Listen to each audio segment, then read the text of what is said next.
Blessed be everyone. Welcome to my YouTube channel. Today I'm going to be sharing with you some books that I've recently bought on spell casting and also on herbs. But before we do that, I'm Sandra from mysterywitchschool.com, author of Crafting Your Wiccan Path, and I help witches and pagans who are struggling to know where to start and what to do and how to create an actual practice that can connect you to who you are and what you are and your potential. I show you how to do that, how to feel connected and build a practice that helps you not only work with energy, but also to be able to work with your connection to deity, your connection to nature, and to, above all, yourself. And I do that through my courses and also through my one-on-one coaching. And if you are interested in finding out where to start your witchcraft practice, I do have a free video which is called How to Start Your Witchcraft Practice. The link to that is in the description field below this video. So I recently went to a closing down sale of a beautiful little tea shop that also sold books on witchy things, crystals, herbs, those sorts of really fun things that we all love. And she was selling them for $5 and $10 for the books. And there were those books in Australia. Our books can be up to $30, $35, $40, $50 for a book here. We've always had expensive books. And so when I find books that are like $5 and $10, then I grab them. So I grabbed quite a few books that day, and I'm going to share most of them here with you today. 3 of them are on spell casting, and the other 2 are on herbs. So I'll start with the spell ones first. The first one isn't actually a book. It's a deck of cards, and it is called the Practical Witches Spell Deck. 100 spells for love, happiness, and success.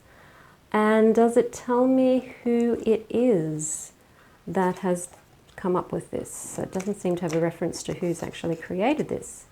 It's a series. So this is obviously something that's been marketed and packaged as a little money spinner, and it's a very cute little money spinner. I'd love to be able to design something like this. It's really good for people who are just starting out, and it's also good for people who have been doing this for years as well, because there's some beautiful little spell ideas in here. There is a little booklet, which is pretty useless really, because it doesn't give you a whole lot of information if you're a beginner, but it just gives you, I guess, a little introduction to the whole idea of modern witchcraft, modern Western witchcraft anyway. And the cards, of course, are what you're really going for. Now, there's 100 of these cards, and the spells that these cards cover, of course, is for what it says: money, success, and love, mostly. But some of these cards are to tie in with the equinoxes and with the seasonal changes as well. So there's some nice little things in here. The spells don't require necessarily a lot of stuff, which is another thing I like about it. I like simple magic that doesn't require you to spend a fortune on the magic. It doesn't require you to have to wait for weeks to get things delivered to you from online, particularly if you're in Australia and it's really hard to get some things. It's just something that requires what you may already have. And if you don't have them, then you can always substitute them with something else. So I do like these little spells. And they're divided into different categories of altar spells. There's everyday spells, and there's healing spells, and you've got your house spells, and your love spells, and your money spells. And they've got all of the different types of spells written at the top. So you could divide them into little piles or categories if you're wanting to organize yourself and try to come up with some sort of indexing in some way. Because it's good to know that if you need a money spell, where you can go directly to get that spell rather than having to flick through lots of cards to get there. So go through the deck, familiarize yourself with the types of spells, spend some time with it, and it can be really helpful and fun to work with. The second book I wanted to show you is called The Daily Spell Book for the Good Witch. And this one is by Patty Wigington. And it's a good little book too for really simple spells that don't require a huge amount of stuff, but they can still work depending on how you apply yourself. And it goes from January the 1st right through to December 31st. So you could even try doing a spell a day if you were that motivated, but It's really just to get you looking at magic every day, maybe practicing magic more frequently so that you become more familiar with it, more comfortable with it, and better at it.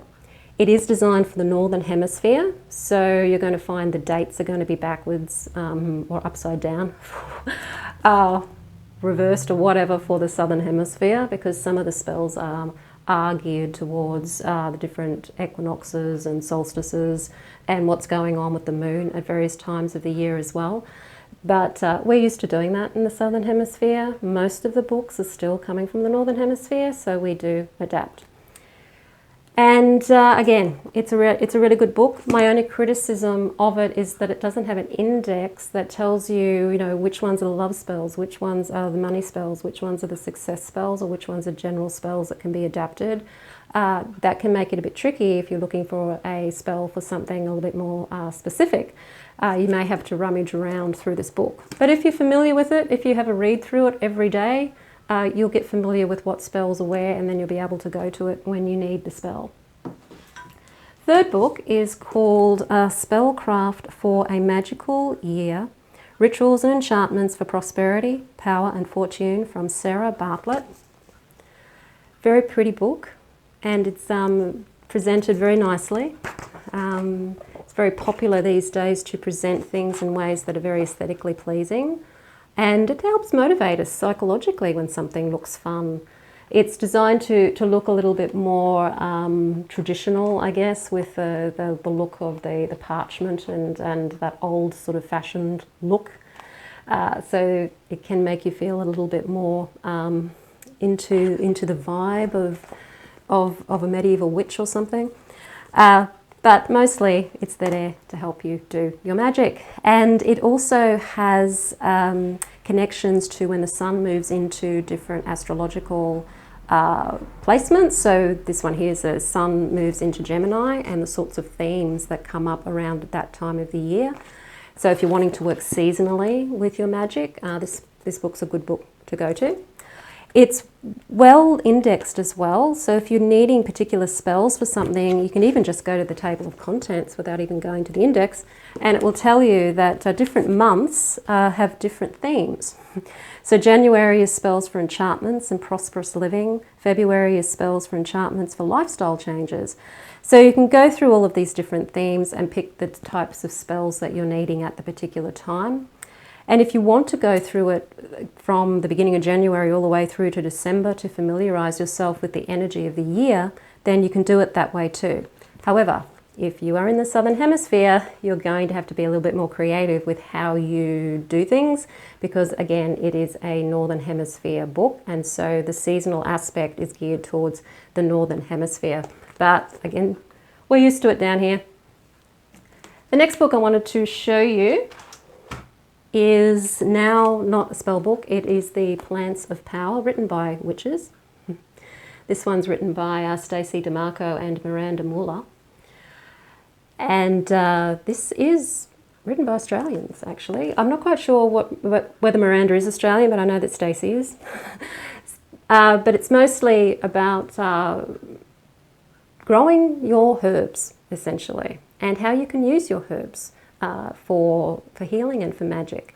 It is well presented. This is the hardcover. It's got some beautiful pictures of the herbs, so it's very pleasant to read and very pleasant to have maybe on your coffee table, and to just pick up and read when you've got a moment to maybe learn about the different plants and whether you want to actually grow them and whether you can grow them, because they'll give you all of the information about what the plant needs to grow, what sort of soil it needs, what sort of light it needs, and also how to harvest the herb and when to harvest the herb.